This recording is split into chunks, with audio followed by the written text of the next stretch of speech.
আসসালামু আলাইকুম। স্মার্টফোনের দুর্দান্ত একটা সেটিংস নিয়ে হাজির হয়ে গেলাম আজকের ভিডিওতে। আর তার জন্য কিন্তু এই ভিডিওটি কোনোভাবে আপনাকে মিস করা যাবে না। কারণ এই ভিডিওতে স্মার্টফোনের দুর্দান্ত একটা সেটিংস দেখাবো। আর যে সেটিংসটি আপনি দেখলে আপনি কিন্তু 200 থেকে 300 টাকা বাঁচাতে পারবেন। অর্থাৎ স্মার্টফোনের প্রত্যেকটা সেটিংসই কিন্তু একদম ইজিলি, আবার অনেক কঠিনও যদি আপনি না জেনে থাকেন। সুতরাং স্মার্টফোনের টুকিটাকি অনেক সেটিংস কিন্তু জেনে রাখা ভালো। আর তার জন্য এই ভিডিওটি আপনাকে শেষ পর্যন্ত দেখতে হবে। হ্যালো ভিউয়ার্স, আসসালামু আলাইকুম। This is Kamrul and welcome to my channel. এখন একটু আমাদের স্ক্রিনের দিকে লক্ষ্য করুন এবং এখানে কিন্তু দেখতে পাচ্ছেন যখন আমরা কোনো একটা অ্যাপ্লিকেশনের উপর ট্যাপ করি তাহলে কিন্তু আমাদের অ্যাপ্লিকেশনের চতুর্দিকে একটা দাগ হয়ে যাচ্ছে এবং আমরা অ্যাপ্লিকেশনটার ভিতরে কিন্তু প্রবেশ করতে পারছি না। এরকমভাবে আমরা যেখানে ট্যাপ করি সেম অপশন হচ্ছে এবং কী যেন একটা বলছে সেটা কিন্তু আমরা বুঝতে পারছি না। মূলত এটা কিন্তু কোনো সমস্যা না এবং এটা কিন্তু নষ্টও না। মূলত এটা আমাদের ফোনে একটা সেটিংস রয়েছে, আর সেটিংসের ভিতরে এই অপশনটা অন হওয়ার কারণে কিন্তু আমাদের ফোনটা এরকম করছে, আমরা কোনো ফোন রিসিভ করতে পারছি না, কোনো অ্যাপসের ভিতরে প্রবেশ করতে পারছি না। মূলত এই সেটিংসটা তখন অন হয় যখন আমরা না বুঝে আমাদের ফোনটা ব্যবহার করি, অথবা আমাদের বাসার যে ছেলেমেয়েরা রয়েছে তারা যখন ফোন টেপে করে তখন কিন্তু এই অপশনটা তাদের থেকে চালু হয়ে যায়। তখন কিন্তু আমরা মনে করি যে আমাদের ফোনটা নষ্ট হয়েছে, ফোনটা আমরা ব্যবহার করতে পারছি না। যার ফলে কিন্তু আমরা আমাদের আশেপাশে কোনো এক মোবাইল সার্ভিসিংয়ের দোকানে চলে যাই এবং সেখানে কিন্তু তাদেরকে বলি এই সমস্যার কথা। তারা ফোনটা হাতে নিয়ে বলবে এটা হয়েছে ওটা হয়েছে, সফটওয়্যার দিতে হবে, ফ্ল্যাশ দিতে হবে, এরকম কিছু একটা বলতে বলতে অর্থাৎ তারা এই সমস্যাটা সলভ করে দিবে। সেক্ষেত্রে আপনার থেকে 200 থেকে 300 টাকা কিন্তু হাতে নিবে। আর এই সমস্যাটা যদি আপনার কখনো হয় আপনি কিন্তু একদম ইজিভাবে এক ক্লিকের মাধ্যমে কিন্তু আপনি এই সমস্যাটা সমাধান করতে পারবেন।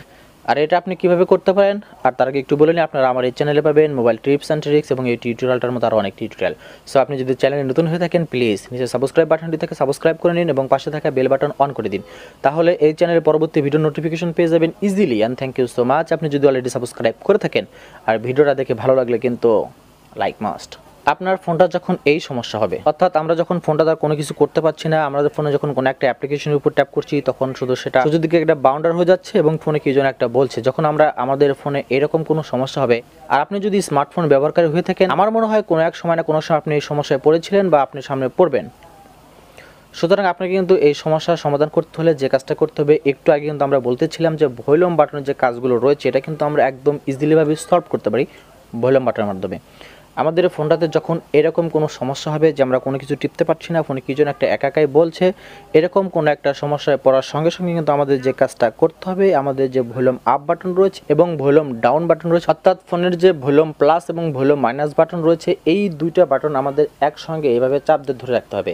জাস্ট আমরা যদি এই দুটো বাটন একসাথে 3 সেকেন্ড চাপ দিয়ে ধরে রাখি তাহলে কিন্তু আমাদের এই সমস্যাটা সমাধান হবে। এখন আমরা দেখাচ্ছি এই ভলিউম প্লাস আর ভলিউম বাটন আমরা এভাবে 3 সেকেন্ড ধরে থাকবো, তাহলে কিন্তু আমরা দেখতে পাচ্ছি এখান থেকে আমাদের একটা সার্ভিস অফ হয়ে গেল। তাহলে কিন্তু এখন থেকে আমাদের ফোনটাকে আমরা যেভাবে ব্যবহার করতে চাই, অর্থাৎ আমরা আগে যেভাবে নর্মালি ব্যবহার করতাম সেরকম হয়ে গেছে। অর্থাৎ যে কোনো এক ক্লিকের মাধ্যমে কিন্তু আমরা যে কোনো অ্যাপ্লিকেশন ওপেন করতে পারবো। আর আমরা যে সমস্যায় পড়েছিলাম সেই সমস্যাটা কিন্তু একবারে ইজিভাবে সলভ হয়ে গেল। আশা করছি ভিডিওটা প্রত্যেকের ভালো লাগবে। যদি ভালো লাগে থাকে তাহলে একটা লাইক করে দেবেন, বুঝতে কোনো সমস্যা হলে কমেন্ট করে জানাবেন। আর তার সঙ্গে সঙ্গে আজকের মতো এখানে বিদায়, দেখা হবে পরের ভিডিওতে। ততক্ষণ সবাই ভালো থাকুন, সুস্থ থাকুন, আল্লাহ হাফেজ।